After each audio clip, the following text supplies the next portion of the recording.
प्रिय विद्यार्थियों, हम बिहारी रत्नाकर से आपके पाठ्यक्रम में संकलित दोहों की व्याख्या पर बात कर रहे थे और 28 दोहों पर हम बात कर चुके हैं पिछले वीडियोज में। तो अगला दोहा देखते हैं। बतरस लालच लाल की मुरली धरी लुकाए, सोह करे बोहुन हंसे देन कहे नटी जाए। शब्दार्थ देखें। बतरस, इसमें दो शब्द है, बात और रस। बातों का जो रस है, मधुर मधुर बातों का रस। और लाल जो है यहाँ आया है श्री कृष्ण के लिए। मुरली वंशी है। सोहे का अर्थ है शपथ, सौगंध। बोहन बोए हैं। नटी मना करना, लुकाए छिपाना, लुकाना देश शब्द है। तो राधिका श्री कृष्ण की मधुर बातों का रस लेना चाहती है और श्री कृष्ण के वचन विनोद का आनंद लेना चाहती है, लेकिन श्री कृष्ण को मुरली अत्यधिक प्रिय है और मुरली की वजह से वंशी की धुन में श्री कृष्ण गोपियों और राधा की ओर जो है कम ध्यान देते हैं। तो राधा श्री कृष्ण की मुरली को छिपा देती है और इसके बाद दोनों में जो वाक्य विनोद होता है, उनकी जो प्रेमिल क्रियाएं हैं, अनुरागपूर्ण क्रियाएं हैं, उनका इसमें वर्णन किया गया है। इसमें वो अभिव्यक्त हुई है। बतरस लालच लाल की, श्री कृष्ण के मधुर मधुर बातों के रस के लोभ के कारण राधा श्री कृष्ण की मुरली को छिपा देती, वंशी को छिपा देती और सोह करे बोहन हंसे। जब श्री कृष्ण राधा से अपनी वंशी के बारे में पूछते हैं तो वह पूरी तरह से मना करती, सौं करे, सौगंध खाती है, कसम खाती है कि वे मुरली के बारे में नहीं जानते। लेकिन साथ ही बोहन हंसे, लेकिन वो बोहों में अब हंसती भी है और बोहों में हंसना उसका सोद्देश्य है कि उसके बोहों की हंसी को देख करके श्री कृष्ण को शंका हो जाए कि राधा मुरली के बारे में जानती है और वो उससे दूर नहीं जाए, इसलिए वो बोहों में हंसती है। इस पर जब श्री देन कहने, श्री कृष्ण उससे जब मुरली देने को कहते हैं तो फिर मना कर देती है। तो राधा स्पष्टतः मना कर रही है, परंतु उसका ये मना करना, साथ ही बोहों में हंसना, ये इसलिए है कि वो श्री कृष्ण के बातों का मधुर जो रस है, आनंद है, वो अधिक देर तक लेना चाहती है और इसलिए वो चाहती है कि श्री कृष्ण उससे दूर नहीं जाए। तो राधा और श्री कृष्ण की जो प्रेम लीला है उसका इसमें वर्णन किया गया। दोनों की अनुराग पूर्ण जो क्रियाएं हैं उसका इस दोहे में चित्रण है और राधा के अनुभव जो है वो बड़े आकर्षक है। बात, सौगंध खाना, बाहों में हंसना और मना करना, इसमें संवादात्मक शैली है। इस दोहे में राधा और कृष्ण दोनों का वार्तालाप हो रहा है और प्रेमिल क्रियाओं का आकर्षण चित्रण है। प्रेम में, अनुराग में ऐसी नायक नायिका में ऐसी क्रियाएं देखने को मिलती है, उनके अनुभव देखने को मिलते हैं। श्रृंगार रस है, ब्रजभाषा का सुंदर सरस प्रयोग है और दोहा छंद है। लालच लाल में अनुप्रास, छह का अनुप्रास है। अलंकार का प्रयोग हुआ है। अपन इसके विशेष में ये बातें लिख सकते हैं। अगला दोहा है, चमचमात चंचल नयन बिच घूंघट पट झीन, मानव सुर सरिता विमल जल उछरत जुगनी। चमचमा, चमचमाते हैं, चमकते हैं, चंचल अस्थिर, बीच यानी बीच में, मध्य में से, घूंघट पट, घूंघट का वस्त्र सामासिक पद बनाया है, झीन यानी महीन बारीक, सुर सरिता, सुर यानी देवता, सरिता यानी नदी गंगा, विमल यानी स्वच्छ, जुग युग युगल जोड़ा, और मीन यानी मछली। इसमें एक नायिका के नेत्रों की शोभा का वर्णन जो है सखी नायक से कर रही है, ताकि वो उस नायिका की ओर आकृष्ट हो। तो नायिका की सखी नायक के सम्मुख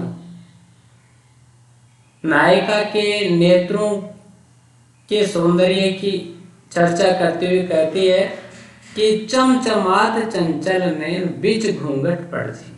उस नायिका के घूंघट के महीन वस्त्र से उसके चंचल नयन जो है वो चमकते हैं, और उनका चमकना, नायिका ने जो वस्त्र पहन रखा है, ओढ़ रखी है, घूंघट का जो वस्त्र है वो महीन है, बारीक है, और उसमें से उसके दोनों नेत्र जो है वो चंचल नेत्र चमकते हुए दिखाई देते हैं।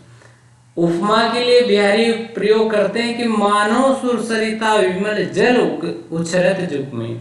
मानो गंगा में, गंगा नदी में दो मछलियां जो है, गंगा नदी के स्वच्छ जल में मानो दो मछलियां उछल कूद कर रही, उछल रही।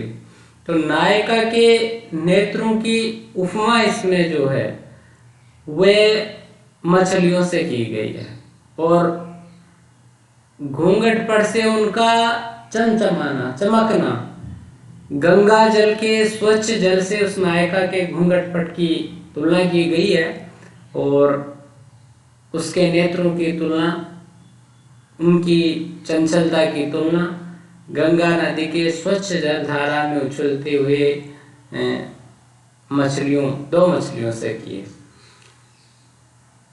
मीन युग से मतलब मछली के जोड़े से नेत्रों की तुलना तुलसीदास ने भी की है कि रामई चितई चितई मही राजत लोचन लोल, केलत मन सिज मीन युग जन विदु मंडल डोल। सीता राम की ओर देख करके पृथ्वी की,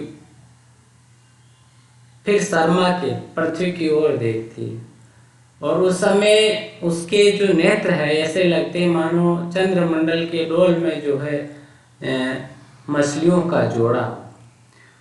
तो बहुत सुंदर जो है उपमान इसमें नायिका के नेत्रों के लिए प्रयुक्त हुआ है। नायिका के चंचल नेत्रों की आकर्षण शक्ति इसमें प्रयुक्त हुई है। सौंदर्य, नायिका के नेत्रों का, चंचलता का सौंदर्य इसमें चित्रित हुआ है।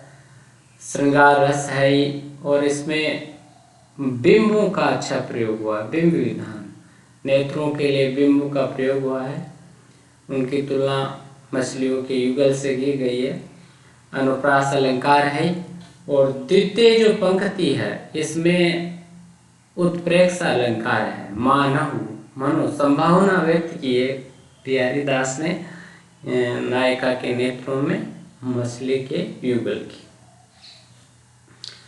भाषा की ध्वन्यात्मकता, माधुर्य यहाँ पर द्रष्टव्य है कि चमचमात चंचल बीच घूंघट पट झीन। ट वर्ण की और च वर्ण की जो आवर्ती है उससे इसमें संगीतात्मकता, नादात्मकता का समावेश हुआ है। अब अगला दोहा देखते हैं। पिए के ध्यान गही गई, रही वही हवे नार, आप आप ही आरसी, लखी रीझती रीझवार। पिए प्रियतम प्रेमी, गही यानी वैसे तो पकड़ना होता है, आप आप यानी स्वयं ही, आरसी यानी दर्पण, रीझती यानी रीझती है, मुग्ध होती है, रीझवार यानी मुक्त होने। इसमें नायिका जो है वो नायक के ध्यान में निमग्न रहने के कारण नायक के सदृश हो गए, नायक के तद्रूप हो गए, नायक से उसका तन में तादाद में हो गया है, एकाकार हो गया, और अब उसमें भी नायक की ही छवि दिखाई देती है। तो एक सखी जो है अपनी सखी से नायिका की स्थिति के बारे में वर्णन करते हुए कहते हैं कि पिए के ध्यान गई गई, कि प्रियतम का ध्यान निरंतर करने से, गई का पकड़ना होता है, प्रियतम के ध्यान को पकड़ने था, प्रियतम का निरंतर ध्यान करने से रही वही हवे नार, वह नायिका जो है वह भी प्रियतम के समान हो, उसकी मनोवृत्ति भी प्रियतम के समान हो, वह प्रियतम से तद्रूप हो गई, प्रियतम के एक आकार हो गई, और उसका रूप और उसकी क्रियाएं प्रियतम के सदस्य हो गई। इसी कारण आप ही आरसी लिखे, इस कारण वह दर्पण में स्वयं को ही देख करके, वो रीझवारी जो है, रीझने वाली है, वो अपने रूप में प्रियतम के रूप को, प्रियतम को ही देख करके खुद पर ही रीझती है। जब वो दर्पण में देखती है तो उसे अपने रूप में प्रियतम ही दिखाई देता है, क्योंकि निरंतर प्रियतम का ध्यान करती रहती है, और इस कारण दर्पण में अपने रूप को देखकर, अपने आप को देख करके वो स्वयं पर ही रीझती है, उसे प्रियतम समझ करके। तो इसमें जो है नायिका जो प्रियतम के प्रति आसक्त है, उसकी स्थिति कि वो नायक के तद्रूप हो गई, उसके समान हो गई। ब्रजभाषा का प्रयोग है, दोहा छंद है, और इसमें जो अलंकार है आपो आपो में पुनरुक्ति प्रकाश अलंकार है, और प्रसाद गुण का इसमें प्रयोग हुआ है, श्रृंगार रस है, ब्रजभाषा का सरस मधुर साहित्यिक प्रयोग हुआ है। धन्यवाद।